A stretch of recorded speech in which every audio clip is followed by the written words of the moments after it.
ചേട്ടാ നമസ്കാരം. നമസ്കാരം ചേട്ടാ, ഇപ്പൊ ഒരു ലേറ്റസ്റ്റ് ന്യൂസ് വന്നിട്ടുള്ളത് അതിർത്തിയിൽ പ്രകോപനമുണ്ടാക്കാൻ പാക് നീക്കം, രാജ്യത്ത് ജാഗ്രത എന്നുള്ളതാണ് ആ വാർത്ത എന്ന് പറയുന്നത്. ഇതിനു മുമ്പ് നമ്മൾ കേട്ട വാർത്ത എന്ന് പറയുന്നത് സർദാരി പാക് പ്രസിഡന്റ് പറഞ്ഞത് അടിക്കരുത്, ഞങ്ങൾ ചർച്ചയ്ക്ക് തയ്യാറാണ് എന്നുള്ളതാണ്. അടിക്കുമെന്ന് നമ്മൾ പറഞ്ഞില്ല, പക്ഷെ അതിനു മുമ്പേ പുള്ളി പറഞ്ഞു അടിക്കരുത്, ഞങ്ങൾ ആയുധം വെച്ച് കീഴടങ്ങി. അതിനുശേഷം നമ്മൾ കേട്ട വാർത്ത S-400 5 കൂടെ വേണം എന്ന് റഷ്യയോട് പറഞ്ഞ് നമ്മൾ അതിനെ ഇറക്കുമതി ചെയ്യുന്ന വാർത്തയാണ് നമ്മൾ കേട്ടത്. അതിനുശേഷം പാകിസ്ഥാനിൽ നിന്ന് പുറത്തു വരുന്ന ഒരു വാർത്ത എന്ന് പറയുന്നത് നമ്മളിവിടെ ഞോട്ടാം പ്രഖ്യാപിച്ചല്ലോ, രാജസ്ഥാനില് ഞോട്ടാം പ്രഖ്യാപിച്ചപ്പോൾ പാകിസ്ഥാൻകാർ പറഞ്ഞത് ജോധ്പൂരിൽ Agni-2 മിസൈൽ കൊണ്ട് ഇനി വിന്യസിച്ചു എന്നാണ് പറഞ്ഞത്. അങ്ങനെ മൊത്തത്തിൽ ഇന്ത്യ യുദ്ധത്തിന് തയ്യാറെടുക്കുന്നു എന്നുള്ളതാണ് ഇവർ പറയുന്ന ഒരു കാര്യം. അതിനിടയിൽ ഇറാൻ യുദ്ധത്തിന്റെ പശ്ചാത്തലത്തിൽ നമ്മുടെ രാജ്യത്ത് എസ്മ പ്രഖ്യാപിച്ചിരിക്കുകയാണ് എന്നുള്ളൊരു റിപ്പോർട്ട് കൂടെ ഇപ്പോൾ പുറത്തു വരുന്നുണ്ട്. പിന്നെ പുട്ടിന് പീര പോലെ നമ്മുടെ കരസേനാ മേധാവി വന്ന് പറയുന്നുണ്ട് അടുത്ത യുദ്ധം ആർട്ടിഫിഷ്യൽ ഇന്റലിജൻസ് വെച്ചായിരിക്കും നടത്താൻ പോകുന്നത് എന്നും അദ്ദേഹം പറയുന്നുണ്ട്. പിന്നെ സദേൺ കമാൻഡ് മേധാവി പറഞ്ഞിരിക്കുന്നത് അടുത്ത യുദ്ധത്തിൽ ഞങ്ങൾ കാണുന്നത് അനന്ത സാധ്യതകളാണ് എന്നുള്ളതാണ്. ഇവരൊക്കെ യുദ്ധം വിട്ടൊരു കളിയുമില്ല. യുദ്ധത്തിൽ എന്തായാലും യുദ്ധം ഉണ്ടാവും, ആ യുദ്ധത്തിൽ അനന്തമായിട്ടുള്ള സാധ്യതകൾ ഞങ്ങൾ പ്രയോഗിക്കും എന്നാണ് ഇവർ പറയുന്നത്. അപ്പോൾ ഇപ്പൊ സ്വാഭാവികമായിട്ട് കഴിഞ്ഞ ദിവസം പാകിസ്ഥാൻ സൗദിയുടെ കൂടെ പോയിരിക്കുന്നത് കണ്ടു. സൗദിയുടെ കൂടെ പോയിരുന്ന് ഇറാനെ അപലപിച്ചിട്ടുണ്ട്. അതായത് ഇറാൻ അങ്ങനെ ചെയ്യാൻ പാടില്ലായിരുന്നു എന്ന് പാകിസ്ഥാൻ പറയുന്നുണ്ട്. എന്താണ് പാകിസ്ഥാന് അതിന്റെ ആവശ്യം എന്ന് എനിക്കറിയില്ല. കാരണം ഓൾറെഡി അഫ്ഗാനിസ്ഥാനുമായിട്ട് പാകിസ്ഥാൻ അടിയാണ്. അതിന്റെ കൂട്ടത്തിൽ ഇറാനിൽ നിന്നുകൂടെ പാകിസ്ഥാനിലേക്ക് മിസൈലുകൾ വന്ന് വീണാലേ പറ്റുള്ളൂ അസീം മുനീറിന് എന്നറിയില്ല. അതിന്റെ കൂട്ടത്തിലാണ് ഇപ്പോൾ ഇന്ത്യൻ അതിർത്തിയിൽ പ്രകോപനം ഉണ്ടാക്കാനായിട്ട് ഇവർ വരുന്നത്. എന്ത് തോന്നുന്നു? അല്ല, ഇന്ത്യൻ അതിർത്തിയിൽ പ്രകോപനം ഉണ്ടാക്കുന്നതിനോട് ചേർത്ത് വായിക്കപ്പെടേണ്ട കാര്യം, ഇന്നലെയും ഇന്നുമായിട്ട് രാജ്യത്തിന്റെ വിവിധ ഇടങ്ങളിൽ വലിയ രീതിയിൽ റെയ്ഡ് നടക്കുന്നുണ്ട്. അതായത് ചില പോക്കറ്റുകൾ കേന്ദ്രീകരിച്ച് ഈ ഖമേനിയുടെ മരണം അല്ലെങ്കിൽ ഷിയകളുടെ പ്രതിഷേധം എന്ന പേരിൽ അതിന്റെ മറ പറ്റിക്കൊണ്ട് വലിയ രീതിയിലൂടെ കലാപത്തിന് ശ്രമം പാകിസ്ഥാന്റെ ചാരസംഘടന നടത്തുന്നുണ്ട്. അതിന്റെ ഒരു ഭാഗമായിട്ട് നമ്മൾ കണ്ടതാണ് ലഡാക്കിലും മറ്റും നടത്തിയ പ്രതിഷേധ പ്രകടനങ്ങൾ സംഘർഷത്തിൽ കലാശിച്ചായിരുന്ന ഒരു കാഴ്ചയുണ്ട്. അവിടെ ഇപ്പോൾ പ്രകടനങ്ങളും മറ്റുമൊക്കെ നിരോധിച്ചിരിക്കുകയാണ് ജമ്മു കാശ്മീരിൽ. അങ്ങനത്തെ ഒരു സാഹചര്യം നിലവിലുണ്ട്. അപ്പോൾ ഇന്ത്യയുടെ പടിഞ്ഞാറൻ ഭാഗത്താണ് പാകിസ്ഥാൻ ഈ തീവ്രവാദികളെ കടത്തിവിടാനും പ്രകോപനം സൃഷ്ടിക്കാനും വേണ്ടി. കാരണം അതിനകത്ത് ആ റിപ്പോർട്ടിൽ തന്നെ പറയുന്ന ഒരു കാര്യമുണ്ട്, പാകിസ്ഥാൻ ഇപ്പോൾ ആഭ്യന്തര കലഹത്താലും അഫ്ഗാനിസ്ഥാൻ ആക്രമണത്താലും നട്ടം തിരിഞ്ഞിരിക്കുകയാണ്. അവിടുന്ന് അവർക്ക് ശ്രദ്ധ തിരിച്ചുവിടേണ്ടതായിട്ടുണ്ട്. ശ്രദ്ധ തിരിച്ചുവിടണം എന്നുണ്ടെങ്കിൽ ഇന്ത്യയിലെ എന്തെങ്കിലും തരത്തിലുള്ള പരിപാടികൾ ഒപ്പിച്ചു വെക്കണം. അതുകൊണ്ടുള്ള ശ്രമമാണ് അവർ നടത്തുന്നത്. ഇതിന്റെ ഭാഗമായിട്ട് ദില്ലി, മുംബൈ, ജമ്മു കാശ്മീർ തുടങ്ങിയ സംസ്ഥാനങ്ങൾക്ക് അതീവ ജാഗ്രതാ നിർദ്ദേശം നൽകിയിട്ടുണ്ട്. കാരണം ഇതിന്റെ മറവിൽ എന്തെങ്കിലുമൊക്കെ നടത്താനുള്ള സാധ്യതയുണ്ട്. നമുക്കറിയാം, ഈ ദില്ലി രാജ്യതലസ്ഥാനമാണ്, മുംബൈ നമ്മുടെ സാമ്പത്തിക തലസ്ഥാനമാണ്. ഇങ്ങനെ ഉള്ളിടത്തേക്കുള്ള ചെറിയ ചെറിയ സംഘർഷങ്ങൾ പോലും വലിയ വാർത്തകൾ ഇന്റർനാഷണൽ തലത്തിൽ വരാൻ ഇടയാക്കും. ഈ ഒരു സാഹചര്യം കൂടെ കണ്ടുകൊണ്ടാണ് ഈ ഒരു നീക്കം നടത്തുന്നത്. അതായത് മുമ്പ് നമ്മൾ പറഞ്ഞതുപോലെ തന്നെ എപ്പോഴും അത് സംഭവിക്കാം എന്നൊരു ഘട്ടത്തിലാണ് ഇപ്പോൾ നിൽക്കുന്നത് ഇന്ത്യ. കാരണം ഇപ്പോൾ ഈ പശ്ചിമേഷ്യ മാത്രമല്ല, ആ യുദ്ധത്തിന്റെ അലയൊലികൾ പല വഴിക്ക് നടക്കുന്നു. നമ്മൾ വാർത്ത കൊടുക്കാഞ്ഞിട്ടാണ്. കാരണം ഇതിന്റെ ഇടയ്ക്ക് സമയമില്ലാത്തതുകൊണ്ട് അഫ്ഗാനിസ്ഥാൻ പൊരിഞ്ഞടി അടിച്ചുകൊണ്ടിരിക്കുന്നത് അതിർത്തിയിൽ. ഇന്നലെയോ മറ്റോ 21 പാക് സൈനികരെ കൊലപ്പെടുത്തിയിരുന്നു. കാരണം നമ്മളപ്പോ ഈ ഇറാന്റെ ഒരു വിഷയം കഴിഞ്ഞിട്ട് ഇത് എടുക്കാന്ന് പറഞ്ഞായിരിക്കുന്നത്. അല്ലാതെ നമ്മൾ ഇതിന്റെ ഇടയ്ക്ക് ഒരു ഗ്യാപ്പ് കിട്ടാത്തതുകൊണ്ട് എടുക്കാത്തതാ. ഇഷ്ടംപോലെ വാർത്ത വരുന്നുണ്ട് ആ അതിർത്തിയിൽ നിന്ന്.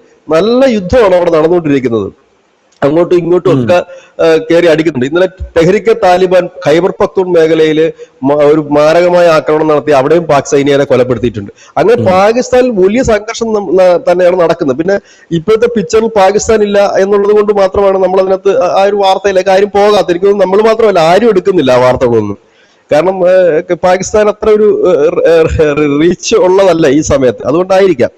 അപ്പം ഇങ്ങനെ നിൽക്കുന്ന ഒരു സാഹചര്യമുണ്ട്. ഈ സാഹചര്യം നമ്മൾ എപ്പോഴും പറയാറുള്ളൊരു കാര്യമുണ്ട് ധനുഷ്. അതായത് ഈ പാകിസ്ഥാൻ ആഭ്യന്തര പ്രശ്നങ്ങളിൽ പെട്ട് ഉയർമ്പോൾ അവർ ആദ്യം ചെയ്യുന്ന പണി ഇന്ത്യക്ക് വന്നിട്ട് ഒന്ന് ചൊറിയും, ഇന്ത്യയുമായിട്ട് ടെൻഷൻ നിലനിർത്തും.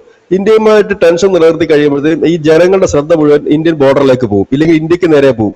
അവർ നമ്മളെ ആക്രമിക്കും. ഇതേ മെത്തേഡായിരുന്നു യൂനസ് ഇരുന്ന സമയത്ത് ബംഗ്ലാദേശും ചെയ്തുകൊണ്ടിരുന്നത്. ഇന്ത്യ ഇങ്ങനെ ചൊറിഞ്ഞുകൊണ്ടിരിക്കുക, എന്നിട്ട് ജനങ്ങളെ പേടിപ്പിക്കുന്നത് അവർ കയറി അടിക്കും, നമ്മൾ ഒറ്റക്കെട്ടായിട്ട് നിൽക്കണം എന്ന് പറയുക. ഈ മെത്തേഡ് പാകിസ്ഥാൻ കാലാകാലങ്ങളിൽ ചെയ്യുന്ന ഒരു കാര്യം കൂടിയാണ്. പക്ഷേ ഈ അടുത്ത സമയത്ത് അവരുടെ നീക്കങ്ങളെല്ലാം പാളിപ്പോകുന്നതാണ് നമ്മൾ കണ്ടത്. പ്രത്യേകിച്ച് പഹൽഗാം ഭീകരാക്രമണത്തിന് ശേഷം ഓപ്പറേഷൻ സിന്ദൂർ വന്നു. അവർ പ്രതീക്ഷിക്കാത്ത കണക്ക് അവരുടെ അകത്ത് കയറി അടിച്ച് നാശമാക്കി. അതുകൊണ്ട് പഴയത് കണക്ക് ചൊറിയാനും വയ്യ എന്ന ചൊറിയാതിരിക്കാനും വയ്യാത്ത അവസ്ഥയാണ്. പക്ഷെ ഇവിടെ ഇപ്പൊ തീവ്രവാദികളെ കയറ്റിവിടുന്നതിന് വേണ്ടിയിട്ട് പാക് സൈന്യമാണ് പ്രകോപനം ഉണ്ടാക്കുന്നതെന്നാണ് ആ വാർത്തയിൽ പറയുന്നത്. പ്രധാനപ്പെട്ട കാര്യം പാക് സൈന്യമാണ് അവര് പ്രകോപനം ഉണ്ടാക്കുക. ഈ ചെറിയൊരു തീപ്പൊരി വീണാൽ പോലും അടി പൊട്ടാവുന്ന അവസ്ഥയിലാണ് ഇന്ത്യ പാകിസ്ഥാൻ ബോർഡറുകളും ഇന്ത്യ പാകിസ്ഥാൻ തമ്മിലുള്ള ബന്ധവും. നമുക്കറിയാം, ഓപ്പറേഷൻ സിന്ദൂർ സമയത്ത് അതിന്റെ ഒരു താൽക്കാലികമായി അവർ പറഞ്ഞതിന്റെ അടിസ്ഥാനത്തിൽ താൽക്കാലികമായി ഉണ്ടാക്കിയ ഒരു വെടിനിർത്തൽ മാത്രമാണ് ഇന്ത്യയും പാകിസ്ഥാനോട്ടുള്ളത്. ആ വെടിനിർത്തൽ എന്ന് പറഞ്ഞാൽ ശാശ്വതമായ സമാധാനമല്ല. പകരം ഈ രണ്ടു കൂട്ടർ സംഘർഷം ഉണ്ടാകുമ്പോൾ അവരെ പിടിച്ചു മാറ്റുക എന്നൊരു കർത്തവ്യം മാത്രമാണത്. പിടിച്ചു മാറ്റുന്നവർ വീണ്ടും സംഘർഷത്തിൽ ഏർപ്പെടാനുള്ള സാധ്യത വളരെ കൂടുതലുമാണ്. ഇവിടെ അങ്ങനെ ഒരു സാധ്യതയാണ് നിലനിൽക്കുന്നത്. അതുകൊണ്ട് തന്നെ ഒരു അടിക്ക് എല്ലാവിധ സ്കോപ്പുകളും ഉണ്ട് എന്നുള്ളതാണ് ഒരു യാഥാർത്ഥ്യം. കാരണം ഒന്ന്, പാകിസ്ഥാനില് ഈ ഒരു വലിയ സാമ്പത്തിക അസ്ഥിരതയിലേക്ക് പോകുന്നുണ്ട്. അവിടെ ഈ പെട്രോളിനും ഡീസലിനും ഒക്കെ ഇന്നലെ 55 രൂപയാണ് ഒറ്റ ദിവസം കൊണ്ട് കൂട്ടിയത്. അതോടൊപ്പം തന്നെ ബംഗ്ലാദേശിൽ അവര് ഈ ഗ്യാസിനും പെട്രോളിനും ഡീസലിനും ഒക്കെ റേഷൻ സമ്പ്രദായം തുടങ്ങിയിട്ടുണ്ട്. അതായത് ഈ വലിയ വാഹനങ്ങൾക്ക് 20 ലിറ്ററേ കൊടുക്കൂ, ചെറിയ വാഹനങ്ങൾക്ക് 5 ലിറ്ററോ 3 ലിറ്ററോ അങ്ങാണ്ടേ കൊടുക്കൂ. അങ്ങനെയൊക്കെ വന്നിട്ടൊരു റേഷൻ സമ്പ്രദായവും ഇപ്പോൾ ബംഗ്ലാദേശിൽ തുടങ്ങിയിട്ടുണ്ട്. അപ്പൊ ഇതൊക്കെ വരുമ്പോൾ എന്ത് പറ്റുമെന്ന് വെച്ചാൽ സ്വാഭാവികമായി തന്നെ ജനവികാരം ഭരണകൂടങ്ങൾക്കെതിരാകും. അപ്പൊ ജനവികാരം എതിരാകുമ്പോൾ ഭരണകൂടങ്ങൾക്ക് ചെയ്യാൻ കഴിയുന്ന ഒരു കാര്യം ഈ ജനങ്ങളുടെ ശ്രദ്ധ മാറ്റിവിടുക എന്നുള്ളത് മാത്രമാണ്. ജനങ്ങളുടെ ശ്രദ്ധ മാറ്റിവിടാനുള്ള ഏക മാർഗം എന്ന് പറഞ്ഞാല് അഫ്ഗാനിസ്ഥാനെ അടിക്കുന്നതല്ല, ഇറാനെ ഭീഷണിപ്പെടുത്തുന്നതല്ല, പകരം ഇന്ത്യയായിട്ടുള്ള ഏറ്റുമുട്ടലാണ്. ഇന്ത്യയും അത് കരുതി തന്നെയാണ് ഇരിക്കുന്നത്.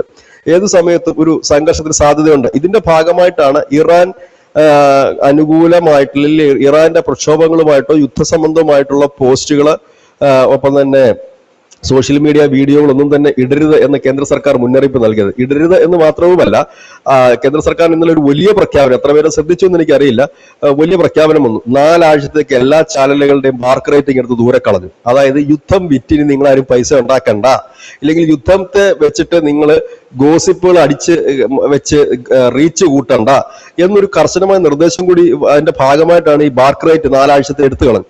ബാർക്ക് റേറ്റ് എടുത്ത് കളയുമ്പോഴത്തേക്കും നമ്മുടെ കേരളത്തിൽ അറിയാം, റിപ്പോർട്ടർ ചാനലും ഏഷ്യാനെറ്റും 24 ഒക്കെ ബാർക്ക് റേറ്റ് കൂട്ടാൻ വേണ്ടി കാണിക്കുന്ന അഭ്യാസങ്ങൾ നമുക്കറിയാം. ഇനിയിപ്പോ അവർക്ക് യുദ്ധത്തിൽ ഈ കള്ളത്തരം പറഞ്ഞുകൊണ്ട് ബാർക്ക് റേറ്റിംഗ് കൂട്ടാൻ പറ്റില്ല. കാരണം 4 ആഴ്ചത്തേക്ക് ബാർക്ക് റേറ്റിംഗ് ഇല്ല.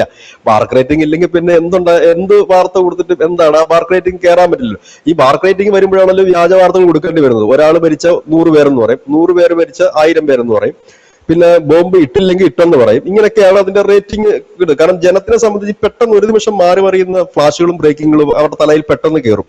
ഇതാണ് ചെയ്യുന്നത്. പിന്നീട് ഇത് പതുക്കെ എടുത്ത് മാറ്റിയാലും ജനം പെട്ടെന്ന് അറിയില്ല. അപ്പൊ ഇനിയിപ്പോ 4 ആഴ്ചത്തേക്ക് അങ്ങനെ ഒരു ഇത് നടക്കുന്നു. അതുപോലെ തന്നെ രാജ്യത്തെ വിവിധ ഇടങ്ങളിലൊക്കെ ഈ തീവ്ര ഇടതുപക്ഷ സംഘടനകളിൽ പെടുന്നവർ, പ്രത്യേകിച്ച് ഈ നക്സലിസവുമായി ബന്ധപ്പെട്ടിരിക്കുന്ന സംഘടനകൾ, അതുപോലെ തന്നെ ഈ മുസ്ലിം തീവ്രവാദത്തിനോട് ബന്ധപ്പെട്ടിരിക്കുന്ന മതമൗലികവാദ സംഘടനകൾ, ഖാലിസ്ഥാൻ അനുകൂല സംഘടനകൾ, ഇവരുടെയൊക്കെ ഇടങ്ങളിൽ ചില പോക്കറ്റുകളിലാണ് ഇപ്പോൾ റെയ്ഡുകളും മറ്റും നടക്കുന്നത്. കാരണം ഈ ഖമേനിയുടെ ശവസംസ്കാരവുമായി ബന്ധപ്പെട്ടോ ഇല്ലെ ഖമേനിക്ക് പിന്തുണ പ്രഖ്യാപിച്ചു, ഖമേനിക്കല്ല ഖമേനിയെ അനുശോചിച്ചുകൊണ്ടും ഇറാന് പിന്തുണ കൊടുത്തുകൊണ്ടും വിവിധ രാഷ്ട്രീയ പാർട്ടികളും സംഘടനകളും ഒക്കെ പ്രതിഷേധം സംഘടിപ്പിക്കാൻ സാധ്യതകൾ വളരെ കൂടുതലാണ്. അത് ഖമേനിയോടോ ഇറാനോടുള്ള സ്നേഹം കൊണ്ടല്ല, പകരം ഈ രാജ്യത്തൊരു കുത്തിത്തിരിപ്പും പ്രശ്നം ഉണ്ടാക്കുക എന്നുള്ളത് കൊണ്ട് മാത്രമാണ്. കാരണം ഈ ഷിയ വിഭാഗം അവർ ആദ്യഘട്ടത്തിൽ പ്രതിഷേധിച്ച് മാറി നിന്നെങ്കിൽ ഇപ്പോൾ ഒരുപാട് ഇടങ്ങളിൽ ഇറാൻ ഐക്യദാർഢ്യം എന്ന് പറഞ്ഞിട്ട് ഇപ്പൊ ആൾക്കാരൊക്കെ പതുക്കെ കളത്തിൽ ഇറങ്ങിയിട്ടുണ്ട്. നമ്മുടെ കേരളത്തിലുമൊക്കെ ഇന്നലെ അതിന്റെയൊക്കെ അലയലുകൾ നമ്മൾ കണ്ടതാണ്. ഇറാൻ അനുകൂലം ഐക്യദാർഢ്യം, ഇത് ഇറാൻ ഐക്യദാർഢ്യം പലയിടത്തേക്കും ഇപ്പൊ വ്യാപിച്ചുകൊണ്ടിരിക്കുന്ന ഒരു സാഹചര്യമാണ് നമ്മൾ കണ്ടത്. പക്ഷെ കേന്ദ്ര സർക്കാർ അതിൽ കർശനമായ നടപടി എടുക്കുന്നുള്ളതിന്റെ തെളിവാണ് ഇന്നലെ ഇറാന്റെ കപ്പല് ഷൂട്ട് ചെയ്യാൻ പോയ റിപ്പബ്ലിക് ചാനലിന്റെ 2 പേരെ, ആ ഡ്രൈവർ ഉൾപ്പെടെ 3 പേരെ അറസ്റ്റ് ചെയ്തിരിക്കുന്നു. അവർക്കെതിരെ ചുമത്തിയിരിക്കുന്ന കുറ്റങ്ങൾ വളരെ വലുതാണ്. അപ്പം അങ്ങനത്തെ ഒരു കർശന നടപടിയിലേക്ക് കാര്യങ്ങൾ പോയിരിക്കുകയാണ്. അതും റിപ്പബ്ലിക് കണക്ക് ദേശീയ ചാനലാണ്, അർണാബ് ഗോസ്വാമിയുടെ ചാനലാണ്, അതിന്റെ ടീമുകളെയാണ് പൊക്കിക്കൊണ്ട് പോയിരിക്കുന്നത്. അപ്പം സർക്കാർ ഒരു കർശന നിലപാടിലേക്ക് നീങ്ങി എന്നാണ് ഇതിൽ നിന്ന് നമുക്ക് വ്യക്തമാകുന്ന ഒരു കാര്യം. അപ്പോൾ ഈ ഒരു സാഹചര്യത്തിൽ എന്തും സംഭവിക്കാം എന്ന് തന്നെയാണ് ആ റിപ്പോർട്ട് സൂചിപ്പിക്കുന്നത്. മനോരമ അടക്കം എല്ലാവരും തന്നെ ആ വാർത്ത, ഇപ്പൊ നമ്മൾ ഈ പറയുന്ന വാർത്ത വലിയ രീതിയിൽ തന്നെ ബ്രേക്ക് ചെയ്തിട്ടുമുണ്ട്.